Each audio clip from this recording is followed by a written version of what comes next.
listening to Inclusive AF with Jackye Clayton and Katee Van Horn. Welcome. This is Katee Van Horn. And this is Jackye Clayton. And this is the Inclusive AF podcast. Dun, da, da, da. Yeah. Today. Is that a good Monday song for you? That's not all I can do. That really sounded like a Wednesday, but whatever. It was very royal. Like I was rolling out the carpet for for the princess to come, Princess Jackye. All right, Jackye. So how's your Monday going? Well, it's going well because I saw a video, not sure if you saw it. It was a princess party. A little girl, 3 years old, had a princess party. And at the party, a guest came. It was a dragon. And all of a sudden, the princesses go, ah! And they have swords and shields, and they start chasing and beating this dragon. And I was like, this is the best. Best thing ever. They loved their princesses, but still could attack and bite the beast. And it was just the cutest video I saw all weekend. And so I really appreciated it. Well, and I like that it's also that they don't need the white knight. That's right. They're going to just handle it themselves. So yeah. Turns out. I fully support that message. Yes. Okay, so we have a friend of ours on today. So I'm going to turn it over, Peter, to you to have you introduce yourself and share a little about who you are, and then we'll go from there. Okay, thank you, Katee. I am a retired law professor and a former economics professor, and I worked also at the Federal Trade Commission in the Division of Consumer Protection as a staff economist.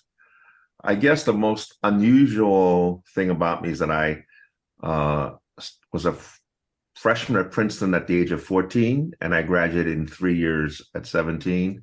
So then I started grad school at 17, and it took me a little bit longer. As my mother, who got a PhD in biophysics, would say to me often, she got a PhD in 3 years and had 2 kids. What's my problem? I said, I can't give birth. Wow. I like your mom already. I like her already. She's 93 and a professor at New York University Medical School in the Department of Biochemistry. And she's not teaching anymore, but she's still doing research. And she says, I think I'll retire at 95. And I haven't told her I retired yet completely. So she's going to call me a slacker. She is. That's awesome. I love it. Yes. I mean, it does, just from that very quick intro, it does seem like you're a slacker. So I appreciate your mom's thoughts on that. Yeah. What are you talking about? So tell me, so you are, thinking about mathematics, economics, that type of thing. Where does your interest then in DEI come from? Like, how did you start to think about that? Yeah, so my partner is the reason I started thinking about that. Actually, when George Floyd was murdered, we were watching a lot of these protests on television, and she said to me, why don't you write something about this? Instead of using your mind to talk about securities regulation and insider trading, why don't you write something useful? I like your partner too. Yes. My partner's in your life. Yeah, she's a Hispanic OBGYN who said to me once, your mother would like me better if I was a Chinese neurosurgeon or heart surgeon who played the piano and the violin, right? I said, yes, but why do you want to date my mother? That is funny.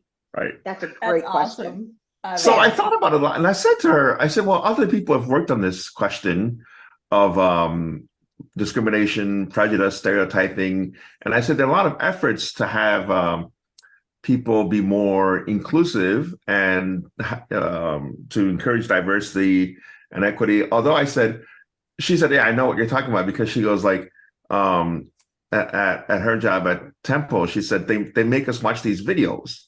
And I said, yes, they make us watch similar videos at Colorado. And I said, I'm not sure anyone who's a seething raging racist is going to be convinced by these.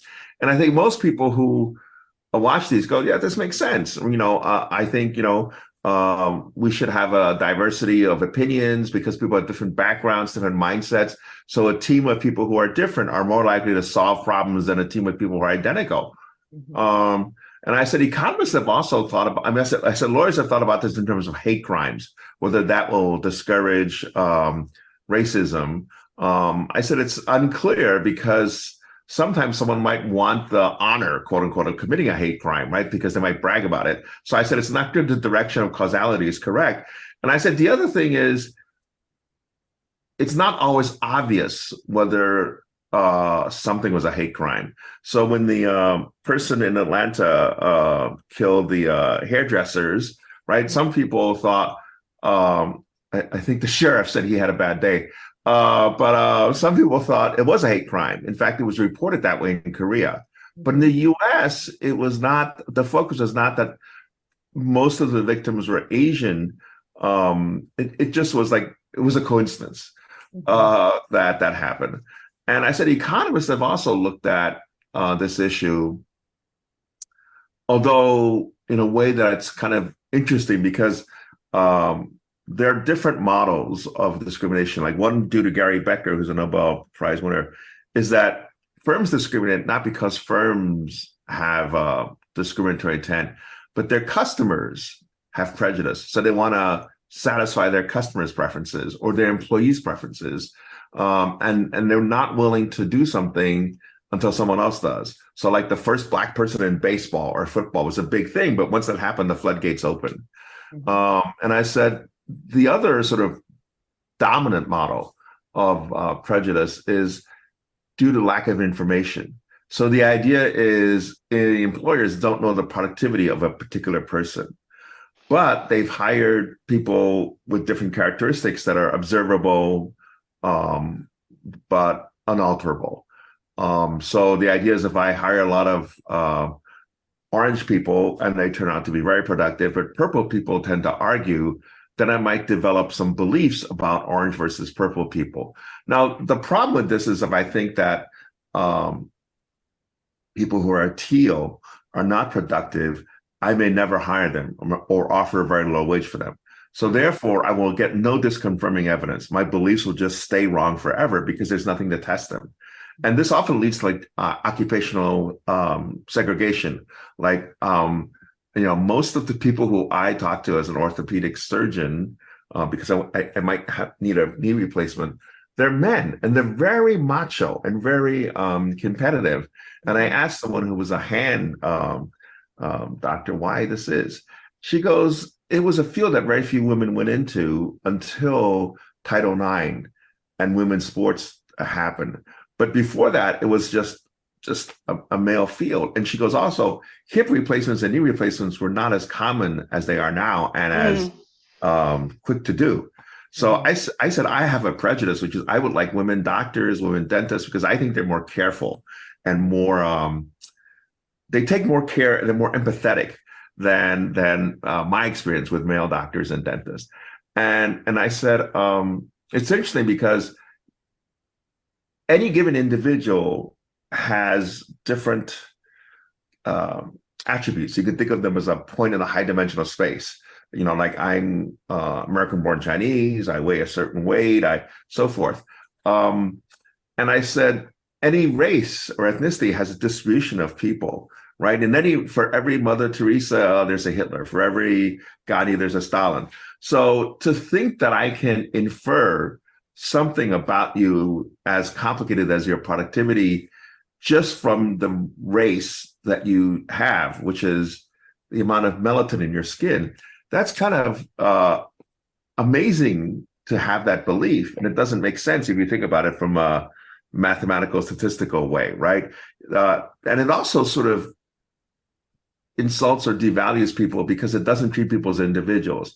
It treats people as sort of avatars or averages of the race they have or the gender they have, right? So, but I thought about it some more and I said to her, I think the real problem is racism is about wrong beliefs. So someone who's a purple person might think orange people are not good at math. So I'm not going to hire an orange person to do math. that belief can be wrong, but it's never going to be corrected because they never hire someone. And the other thing is, people have incentives to hold beliefs besides their accuracy. So this is not news to people, but it was news to economists and lawyers, because we tend to think about information as something that helps us make better decisions. So you should always want more information unless the cost is too high. But for real people, information is not just to help them make decisions. Information has an affective value, positive or negative. So, for example, my partner mentioned that people often take a test and they have to pay for this test for the BRCA, I think, one gene for breast cancer, or people take an AIDS test, but then they don't go back to find out the result, because as long as they don't know, they can believe they don't have the disease. Mm-hmm. Once they find out, they can't believe that anymore. And the third dimension of information acquisition is identity. So if the information threatens who you think you are, or if the information contradicts the beliefs of your spouse or friends or coworkers, you may not want to see that information, because then you'll be ostracized. So it's interesting how people put different weights on these three things: decision-making, how much it helps your decision-making information, then the positive or negative emotion of your information, and then the identity aspect of information. And if you put a huge weight on identity and affect, it might trump the information to realize that race, ethnicity, gender are not really helpful in figuring out someone's productivity. You have to know that person as an individual. So I ended up writing a couple of articles about that. And then I thought about it, and someone said, yeah, but who reads law review articles? Just law students and law professors. Why don't you write a book for a more general audience that someone in the airport can pick up and read? I said, okay, is that my target audience? People running between flights, they're delayed. So, yeah. So I thought about it, and I thought about the title, Disrupting Racism, because I thought, we may not be able to cure or end racism. I remember Kamala Harris said, racism is a virus, which is true, but I don't know how you can inoculate someone from racism. Although I think most kids are not racist. They'll play with anyone who will play with them. They have to learn to be racist. And who do they learn that from? From their parents or from other adults. And so really we want to help people unlearn this false belief. And that's what my book is about. Are you in transportation and logistics? Well, this podcast is for you. Every week, Truck and Hustle takes you on a journey to learn the ins and outs of the trillion-dollar transportation industry. Hear from real people and business owners just like you who are crushing it in their own transportation niches. We pull back the curtain, peek under the hood, and help you find out where the opportunities are so that you can take advantage and build your own million-dollar transportation empire. This is insider information that you can't find on Google. So if you're ready, let's take your transportation business to the next level. Join me, Ramel Watley, every Tuesday for a new and exciting episode of Truck and Hustle. Awesome. Very cool. So when you think about kind of so Jackye and I are both data people, and in HR, that means nothing compared to what you know from an economic perspective. Let's be very clear, like numbers and math. But we are very much data-driven folks, both of us. And so for the HR person that's listening to this, what is your take, from the viewpoint that you have, kind of the math viewpoint, the economics, law, all of these things, about some of the changes that are going on right now where DEI is being taken out of, university programs and out of, obviously just a lot going on from a political standpoint. What are your thoughts on that? I think that's unfortunate and sad, because I think if we teach people to basically respect other humans, regardless of their race or gender or sexual orientation, that's actually a better way to prepare people for work, right? Because you often work in teams, not alone. And in teams, you want people who have different experiences, different mindsets, different ways of seeing things. Because if you're all identical clones, you're not going to have solutions that come out of this give and take of differences. And I don't want to date myself, but I will. So I think in the original Star Trek, the idea is that you want diversity in infinite dimensions. I'm getting the quote wrong, but the idea, and someone's actually proved this mathematically, that most problems are better solved by people who have diverse backgrounds, viewpoints, histories than people who have the same, right? Because if they're people who are the same, you just need one of them. You don't need the team. The point of the team is to have people communicate information, experiences that others have not had. I mean, to me, I used to teach business associations. And when I talk about corporate boards, I always say it's amazing that corporate boards are old white men, because half the population is women. And soon the population will have more people who are non-white than white.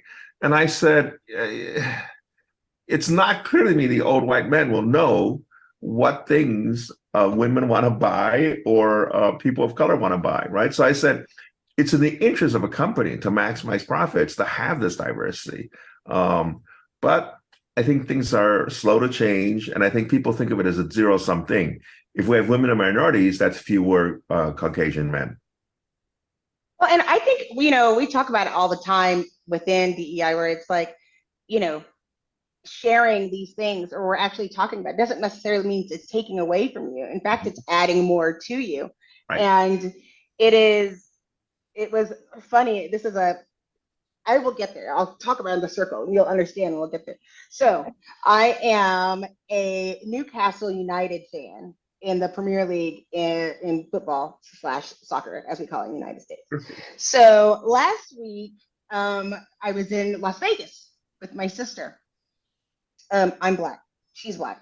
And the game was at 9:30, and it said, I was like, she was like, where do we have to go? I mean, it's Vegas. I was like, the sports are everywhere, but we're going to this pub on Tropicana Boulevard. It's the Crown and something. It's a British pub, open 24 hours. And I'm going to eat Bangor's mash, and I'm going to have a Newcastle at 9:30 in the morning. She said, okay. So we go in, right? And everyone's staring at us because there's these two absolutely gorgeous Black women standing in front of the bar. And they're like, and I have the Newcastle jersey on. So they're like, what is happening, right? So we sit in our little corner, and by the end of it, I had already taught my sister all the chants and all the things. By the end of it, we're hugging each other. We're best friends. Call me when you go back to Vegas. We sat for another hour. And then this past week, we were watching them play, and they put our picture on the TV. Wow. And she was like, that's so weird. I was like, yeah, but it just shows, we can extend and expand if given the opportunity. Once you have the opportunity to say, oh, you like soccer? I like soccer. Right. You like beer? I like beer. We can look at some of those things, and it's interesting how people perceive that was very different than the look we got when we walked into the place. And giving yourself to these opportunities, I think, is what's hard. It's getting over the fear and trying to, have some kind of plan in mind, but the understanding you might not know everything. Right. That you think you know. Right. So you have to have some humility. And again, I'm going to quote Yoda: fear leads to hate, hate leads to anger, anger leads to, I forget what, but it's something like tragedy or bad things happening. Right. So part of the thing is that people may fear other races or groups because they didn't interact with them. Then it's very easy for politicians to play in that fear and say, those people are responsible for your having economic misfortune. I think that's what Hitler did with the Jews. And then so it's easy, if you find someone else as a scapegoat, it's not my fault, right? What was the, I think in Roger Rabbit, I forget the woman's character, but she's not bad. She's just drawn that way. Jessica Rabbit. Jessica Rabbit. Yes, thank you, thank you. Yesterday, my partner told me this. She went to Siena College to visit our nephew, and she said he originally was Saturday, but he said, I have something to do Saturday. Can we make it Sunday? She goes, sure. And if you want to bring a friend, that's fine.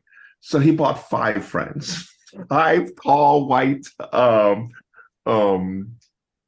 friends of his, some from class, some from the dorm, just friends. and she's Hispanic, and our nephew is her sister's son. Her sister married someone who's Black, so he's an Afro hair. And they went to a Chinese restaurant, and the waitress looked at our hair and said, "Wow, that's so unusual. Can I touch your hair?"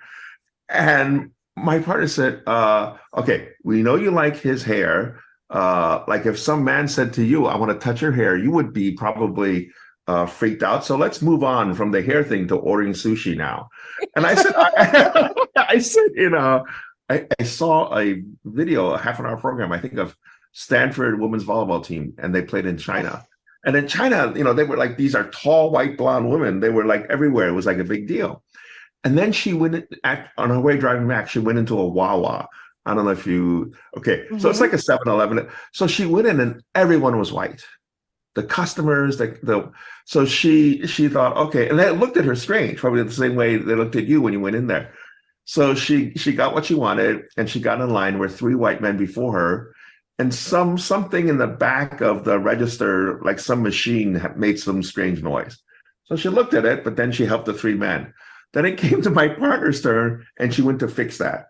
And my partner thought, what is that about? Why couldn't you fix it earlier? Right. Why couldn't you wait? I'm done. And when she came back, she was very curt with my partner. So my partner thought, instead of escalating and being curt with her, I'm going to try to charm her. And she did. And it's sort of like, and then the person, when I saw, even though she's Hispanic, she likes the same foods, or, she watches the same TV programs. So she's not so bad. And I said, that was very clever of you. And I said, also very, you have to have a certain amount of patience and a certain amount of goodwill that you assume other people have, so that can work. If you then harden yourself to them, it's just going to escalate. And I said, the really weird thing about some of the hatred that people have is that we're living on this planet, which of course, Carl Sagan, I can't do his voice, would say it's a tiny blue dot in space. And it's like a life raft. So if you don't like someone, it doesn't make sense to drill a hole on the other side of the life raft, because you're all going to sink. And that's what's happening, I think, with the global warming, which I think is a nice euphemism for a climate catastrophe that we're having now. And if we don't solve it because of the nonlinearities and tipping points, I don't know. I mean, just this morning, my partner and I were talking about whether humanity will survive. She says, with AI, it's like the Terminator. We could develop AI that wants to kill us. We could have viruses that we introduce for bio-warfare. I said, we could have many things to kill us. I said, we're very good at destroying things. The question is whether we have the maturity to not use those things, to realize those things are actually very destructive, not just of the people we hate, but of ourselves. I said, I don't know if people will recognize this lesson, but I said, I think that's why it's important to teach children. As Whitney Houston says, children are our future. And I always say they can't be our past and they can't be our present. So they have to be our future. It's a tautology. Okay. But it's really true that, you want to teach children, or you want to have children, you don't want to teach them racism, because I don't think they're born racist. They might, like, I remember when my partner would take her niece and nephews to go to see movies, they might see someone who's like on crutches, and they would stare at this person and my partner would say, well, what happened is the person fell or something happened, so it's temporary. And then one of them fell and they were on crutches, right? So, I mean, I think if you teach kids about diversity, equity, inclusion, and actually have them do it, then maybe in the future, there's hope for humanity. There's a historian of science named Thomas Kuhn, and he's written a book called The Structure of Scientific Revolutions. And he said, sometimes you can't convince old people to adopt new ideas. You just have to wait for the old people to die and the young people to grow up with the new ideas. And I think that may be true, right? In some sense, I think people who are younger today are more understanding of the fact that it's important to have tolerance. It's important to have humility, that other people with different experiences doesn't mean they're worse or better. They're just different. And their different experiences may be valuable to you and helpful to you. I always say, like, if you play a game with someone who is, you're afraid of them, and they help you win, then you change your mind. It's not to play to compete, but play with this, And I said, if we could sit all these people down and play some video games, maybe that'll help. I said, it's just amazing how people have this hatred, and it's based on a belief that's wrong, but they won't correct it. They won't update it. So I said, there is hope, but there's also reason to think we may not survive, right? If we... Well, it makes me think of when you think about how people have access to now that Yes. we didn't have access. Like if I wanted to learn, it was the people that were in my proximity, whether it's at my school or where I worship or where I buy clothes. Like, so you only stay in those small communities. But then you go online, especially, the way that it's like some AI is for good, where it's exposing you to things that you've never seen before. Right. How to make candy. Like I didn't even know that was a thing. I mean, and when I was a kid, I was delusional in thinking, as I was watching the Olympics, I love the Olympics. And I remember thinking, what if I was supposed to be the world's greatest figure skater, but my parents never took me skating, so I didn't know how I was going to reach that. How would I know? And I would ask my parents truly, and they would be like, well, you would have to believe that God would put you in a situation where eventually you would have. And I was like, well, when I have kids, I'm going to expose them to as many things as possible so that they can make different decisions based on real experience instead of, what they have to look up at the library or whatever. And now I think that they're pretty inquisitive, and a lot of us, especially younger, now you don't know what's going to pop up, right? Like you don't know what ad or what food or what location, and it's interesting how they have access where things look more normal, where other generations it didn't look normal because all you could do was look left and white. That's what I said. I meant right, left and right. So you could see like what's around you, and having that exposure helps normalize things. And there's so many things now that you would never think of like 30 years ago. Like that doesn't even make any sense. That why would people do that? I mean, my kids always will ask me when they were watching old movies, like that's such a problematic. They're like, this is, what kind of culture is this? And it's like, this was the United States. This is America. Yeah. Welcome to the 90s. It was the 90s. The 90s were wild. What was happening? But and a lot of the 80s. Well, I love what you're saying, Jackye, and it just is so, like the whole conversation about exposure to things that folks maybe have not been exposed to, but also the, as you said, Peter, the next generation being our future. I'm sure you all saw the announcement that Mitt Romney made about retiring, and that, we should all be retiring and letting the younger generation, come in. And it was like, I was like, yes, because these older white men, like back to your comment on the boards, like, do they know what the customer of 2023, 2024 and on want? Do they understand like some of the nuances? I always love when like Zuckerberg or, any type of technical person is, on the Senate floor being questioned about whatever, and they're asking these questions and you're like, oh, Nelly, like you don't. You're in trouble. No, yeah, you don't. Yeah. You should not be on the Twitters. Well, I'll tell you a funny story. I went to a Federal Reserve, one of the local banks. They each specialize in different things. So the Philadelphia one, because it's close to Delaware, I think, does credit cards and consumer credit. And so I was sitting next to the only Black person in the room. And I said to him, like during a break, so where do you teach? Or he goes, I'm in the Library of Congress. I said, what are you doing here? He goes, there's a bunch of us in the Library of Congress who go learn stuff. He goes, I was trained as an economist, so that if any congressman or senator wants, they can call us to teach them about something. Because he goes, they just want a popularity contest. That's all they did. They may know nothing about AI or inflation or unemployment. So instead of them being embarrassed, they asked us to give them a quick crash course. I said, that's great. He goes, the only problem is they have to ask. If they don't ask, we can't teach them. I said, that's not great. I said they should be mandatory or something so that they get exposed to different subjects in different areas. And I really think it is the case that people have a chance with this little thing that they have in their pockets to be exposed to different things. You mentioned YouTube. I was talking to my primary care physician, and she said, "You should learn how to cook." I said, "I took some cooking classes, but I'm not sure like the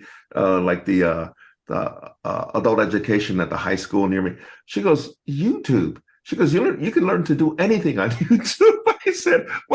I said, I don't know if it'd be correct, right? But it's sure, like people now know about dim sum, for example, which is Dianxing in Mandarin, because it just spread, right? And I think there is a potential with browsers or computers for people to access other lifestyles instead of watching cat videos. Hopefully that'll be the case. But it's very true. But I love the story you're telling about the gentleman that works at the Library of Congress, because we have seen, I think, way too many examples recently of folks that clearly have not reached out to those folks to get any additional information. So good that they should be doing that.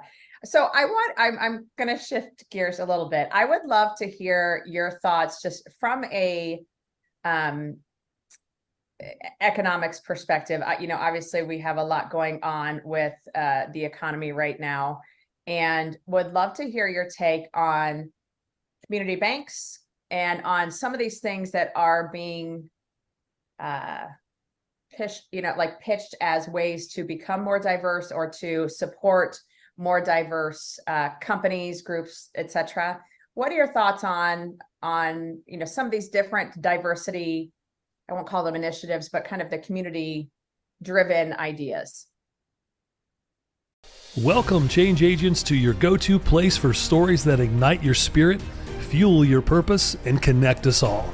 We believe in the incredible power of the human spirit, its boundless resilience, and the inspiration it brings to our lives. On the Driving Change podcast, we'll journey together through the extraordinary yet very relatable experiences of some of the most amazing people on earth. Our mission? That through these stories, we might just spark change within you and awaken a newfound motivation to harness your unique gifts to make a real difference in the world. So get ready to be inspired and join us on this incredible adventure. You can find the Driving Change podcast on Apple Podcasts, Spotify, iHeartRadio, or wherever you love listening to your favorite podcasts. So, help me understand, how does a community bank work, and how is it going to improve diversity, equity, and inclusion? So like using a Black-owned bank, or using, that's one of the things that has been pushed to kind of help the economies of neighborhoods that maybe have not had funding before, or to get more leverage for them to, small business loans, things along those lines that are focused on folks from marginalized communities. Like, what are your thoughts? And I probably did not ask that correctly, and I apologize.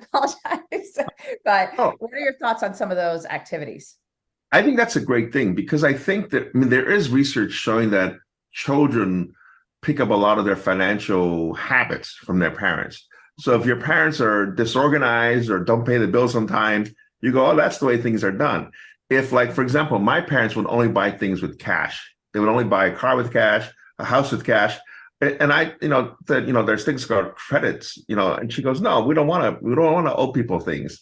Whereas I think other people, max out their credit card and live from paycheck to paycheck.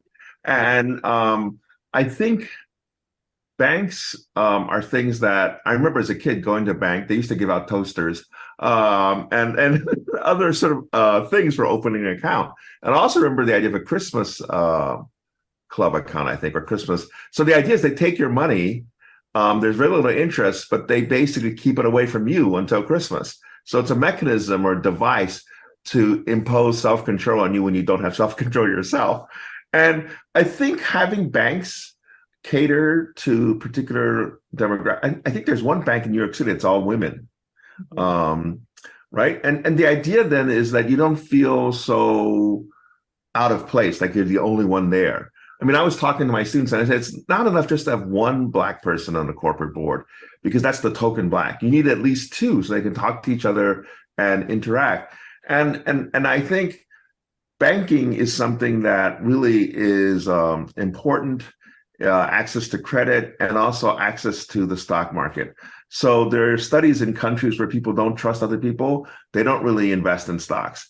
And most people do not get rich by putting money in a savings account. You get wealthy by investing in stocks. And it's not that you should pick. My mother said to me at 93, she goes, once I retire, I'm going to study the stock market and understand which ones to pick. I said, I'll tell you right now, if you study the stock market, if you believe in efficient capital markets, there's nothing to be gained by, unless you have inside information, which is illegal. And if you believe in the behavioral economics, which is that people make mistakes, they would say the same things. It's not clear that you can figure out what mistakes people make. Both sides say you should just buy a ETF, like the electronically traded fund that follows the S&P 500. So as long as America is doing well, it'll do well. If America is doing not well, I think your stocks are not the only problem you have. As Seinfeld said, if you have blood in your shirt, maybe dry cleaning is not the most important thing that you should be thinking about. Right? And I tell my mother this and my aunt this, she's 92, and they thought, and then they saw this VU, which I told them to invest in. They go, it's going up. I said, because the American economy is going up. But I said, also, you have to be able to tolerate volatility. And I said to someone, I said, I like my temperature like my stocks. High mean, low variance. So the idea is, right? But I think a lot of people are inexperienced with these things. Like they don't understand if you want to make money, you have to take risk, right? So a lot of things that economists take for granted, I think it's really important to teach people, speaking of YouTube, personal finance. I have a former student, Terry O'Dean, who's made up these, who's created these videos, about how his parents did get credit cards until the 60s. And they, like my parents, bought everything, without credit. And how, I don't know if it's still the case, that when you go to the bookstore, they would have a bag, and in the bag, there are all these credit card offers. And I think the danger with that is younger people may not understand, these are not gifts. I have to pay this money back.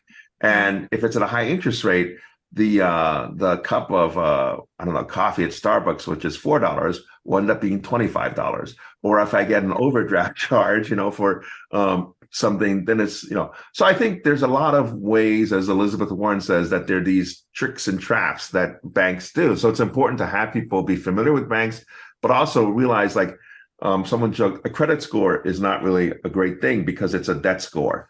And one economist, Michael Spence, who shared the Nobel Prize with two other economists about information economics, he said one way to develop credit is to borrow money from a bank at, say, 12% and put the money back in the bank at 5%. So you lose 7%.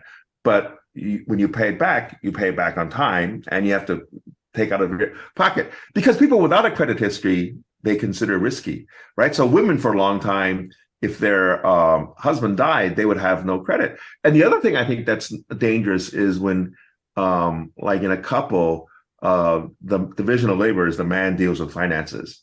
Everyone should learn about finance. Everyone should learn about, credit and stocks, because A, it's interesting, but B, it's part of your survival.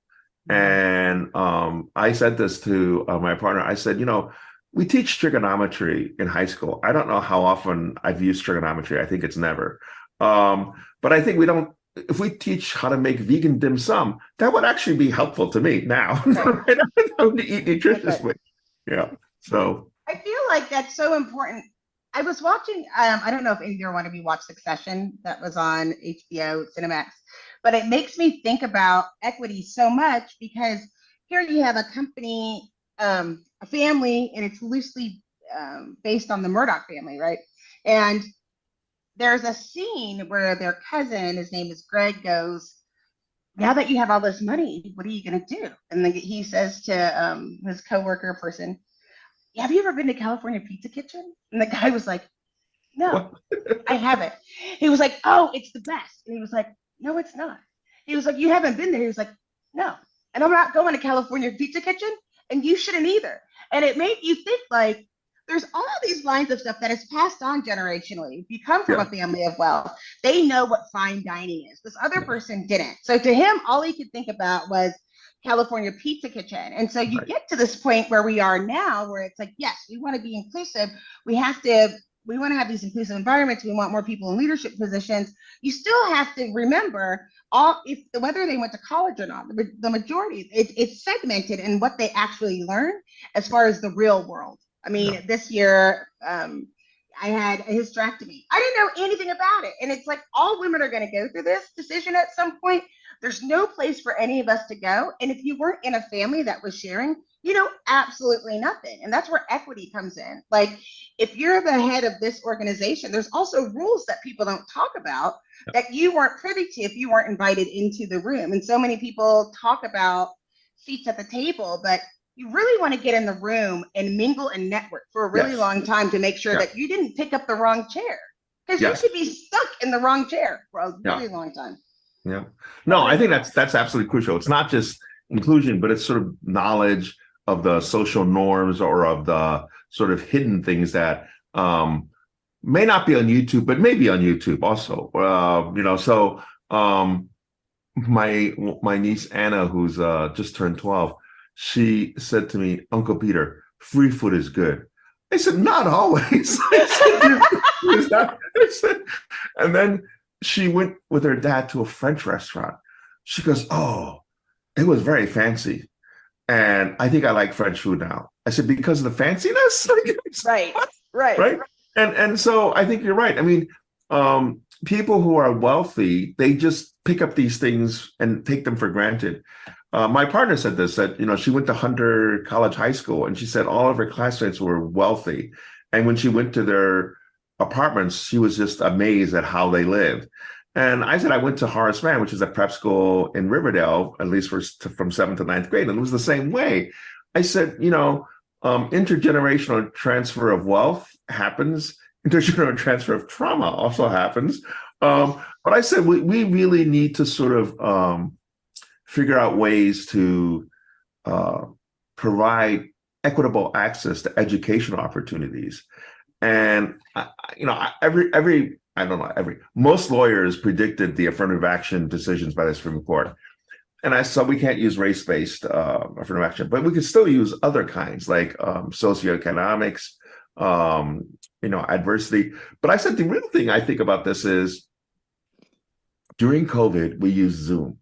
Even though Zoom can be finicky, it worked. And some students actually emailed me and said, Professor, I'm glad that we have Zoom because I can chat with you without the whole class hearing this and thinking I'm clueless. And also, I think, and some people have written about this, white men tend to just blurt out whatever's in their minds because that's okay. Women and minorities tend to think, well, I don't want to say something stupid. I don't want to say something that's not thoughtful. So they take longer to think about something. And also you could put them in those what are they called? The rooms, breakout rooms, right? So they could, talk amongst themselves. And yet when a year later, when COVID had not ended, it's still not over, but I think people are tired of it. They like my partner, she's an OBGYN. She went to her doctor and she goes, everyone there was not wearing a mask except her. And the receptionist seemed annoyed that she was wearing a mask. You're showing us how good you are and how we're not. And I said, it's interesting how there's so many things that are useful to learn, and they may not be learned because they're not obvious. But I said, Zoom really showed us we can reach a lot more people. There was a professor at Berkeley who wrote this op-ed in the New York Times saying we should clone Stanford. Why do we have a Stanford in Italy? Why not have a Stanford in Houston, Stanford in Dallas, Stanford in New Orleans, Stanford in Miami, right? Because Stanford says they want to educate and democratize education. Well, if you have a 2% acceptance rate, that's really not quite the way you do it. No. And I said, Harvard, these schools that are very selective, if the reason they're selective is just to be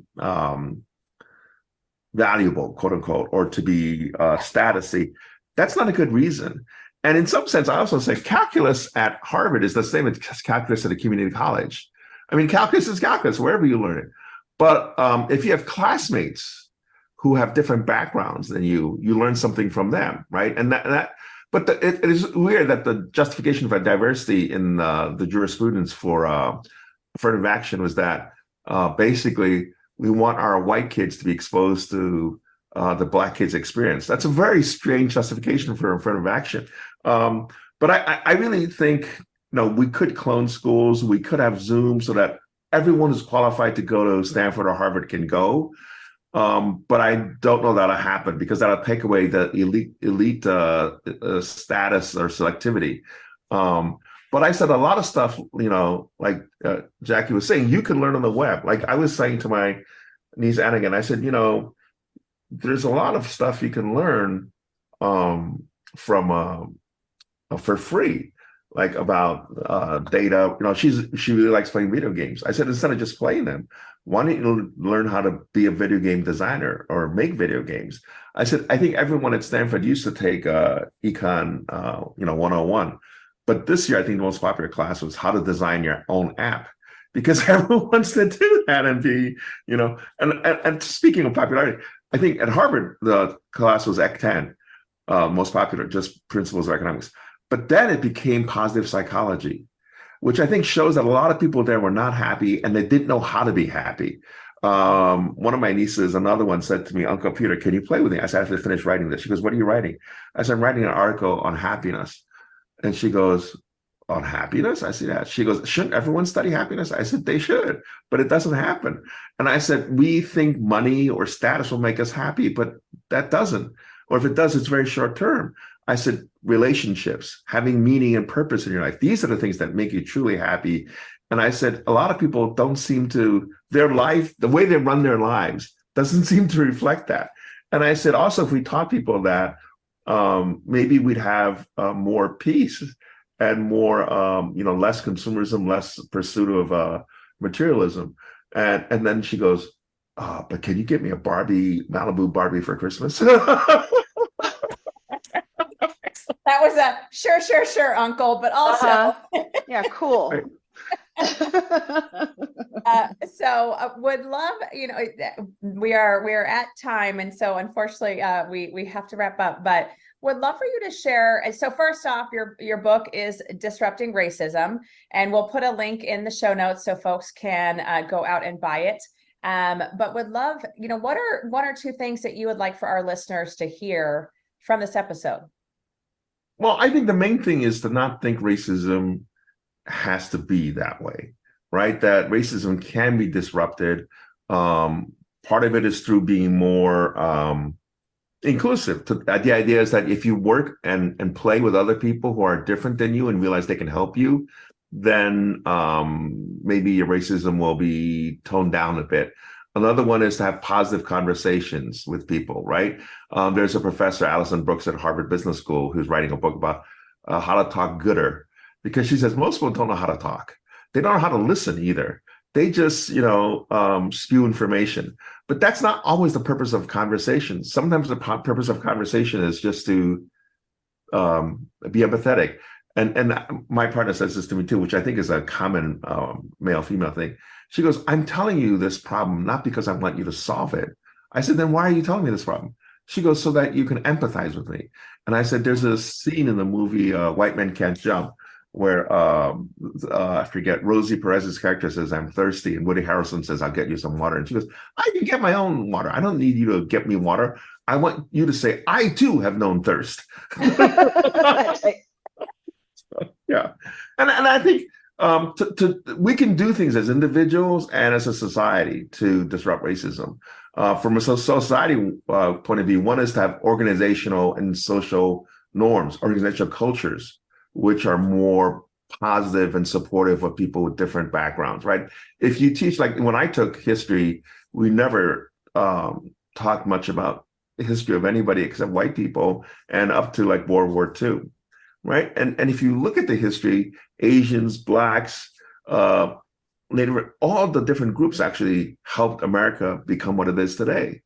And so I think it's really kind of interesting that we've gotten to where we are, where we're a very polarized society, and it's just not a great way to run a democracy. And I think, as Barack Obama said, the American dream has not been fulfilled. It's an experiment that we haven't, quite lived up to the promise. And I think it's important to say to our young people, you can make this a better country. And one way to do it is to sort of be inclusive, be humble, be empathetic, and be mindful. So I'll just end with one last story. My cousin, he was acting up. So my partner said, David, you need to get a timeout. He goes, no, I know what I need. I learned this in school. I need to go hesitate. We said, what? It was meditate. But he captured the idea of meditation, which is to stop, to hesitate, to stop and think, is this what I want to do, right? Does this make sense for me and for society and for that other person? I'll stop there. Awesome. Thank you. Jackye, what you got? Just stay curious. Yes. You've had worn a lot of different hats and kind of crept into a lot of different places just to be curious and bring that information. And once you learn something new, share it with as many people as you can.